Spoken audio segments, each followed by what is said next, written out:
10 opponents that John Cena should face on his retirement tour. Name yours. It could be some new blood, somebody he's faced before, somebody from Raw, SmackDown, NXT, another legend, or maybe somebody from another promotion. But without further ado, here we go. Number 1, Carmelo Hayes. He should be another one of the new bloods that gets a chance. I think that the back and forth promos between them will probably be pretty damn good, as well as the in-ring work. I think the in-ring work will be phenomenal. Don't worry, I'll get to him later. But yes, and a lot of people are worried about, well, it might be the Austin Theory effect. Like, if he gives Carmelo a chance, he's not going to do anything with it. He's pretty much going to go nowhere but down. Same thing happened with Austin Theory. But hey, I still say it'll be entertaining while it lasts. So number 1 is Carmelo Hayes. Number 2, Gter. And come on, isn't it obvious? The majority is saying that if anybody should be the one that John Cena gets number 17 from, it's this guy. And come on, the narrative for this pretty much writes itself. Gter is pretty much anti-John Cena. Gter is a European, old-school, technical wrestling kind of guy, and he's a heel. And John Cena is pretty much the ultimate fight back, never give up kind of babyface. What better way to cap it off than this? So Gter's my number 2. Number 3, AJ Styles. Now, this is probably one of the best feuds of the 2010s. And even though AJ Styles probably got the better of the two in those feuds, I think they got to go one more time. Give us one more classic just to cement this feud. And they put on pretty damn good 5-star matches as well. AJ Styles is my number 3. Next, CM Punk. Need I say more?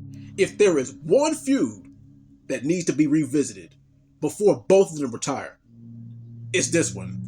I honestly think that they probably had one of the best chemistries together and arguably the best mic work out of anybody from about 2010 to 2019. So yeah, they got to go one more time. Number 5, Braun Breaker. Now, I think if John Cena does win the title at WrestleMania or sometime between now and the end of his run, I think that the guy he should drop it to is Braun Breaker. What better way than catapult a new guy than to beating a legend like John Cena? And they're already going to push Braun Breaker to the moon, so why not be the one that helps try to cement in John Cena's career? Number 6, L.A. Knight. Yeah! Now I'm going to keep it 100, y'all. I don't think this will probably be one of the best wrestled matches, but I think that as far as promotion and star power, you got to have these two go up against each other. The promo work and the back and forth will be freaking phenomenal and hilarious. And it'll be a stepping stone for LA Knight. And I wouldn't mind seeing either one of these guys go over. But if I had to pick somebody to go over, I'll have to say I'll let LA Knight go over. But anyway, moving on. My number 7 pick, Obafemi. Now, Obafemi is pretty much in NXT being this unstoppable juggernaut that runs through everybody. This big monster heel. And I could see John Cena make his way down to NXT and Obafemi cutting a promo saying that I'm unstoppable, nobody can beat me, past, present, or future. Then you hear John Cena's music hit and he says, well, kid, why don't you put it to the test? Then they put on a 5-star banger. And believe it or not, while I wouldn't mind John Cena going over, I would say you'll let Obafemi go over in this one. But you know what? Just to play it safe, just to slay the beast, and for Super Cena to come back one more time, I would say that you let John Cena go over.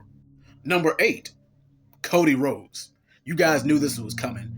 And I'm not sure whether this one would need a title or not, but I think this will probably be one of the last guys that he faces, because you got the ultimate babyface of yesteryear against the current top babyface today.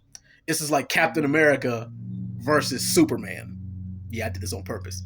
But yeah, now who I think would go over, I wouldn't be mad if John Cena went over this match, honestly. I mean, because Cody's won enough in the last, I don't know, maybe 12 to 13 months.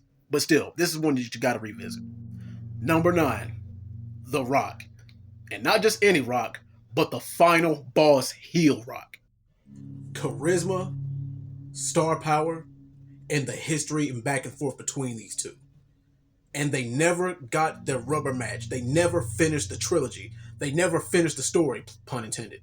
But yeah, I don't know when you would do it either, because I don't know if they're still going to do Rock versus Roman at WrestleMania or if The Rock's even going to be there. But yeah, these two got to go before they both retire.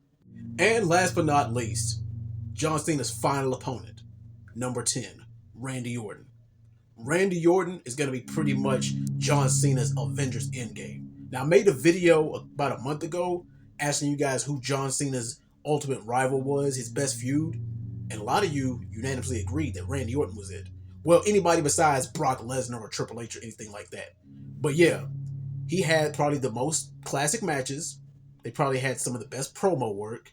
And they pretty much came up around the same time.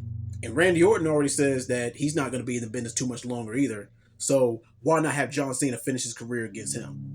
But yeah, those are my 10 picks.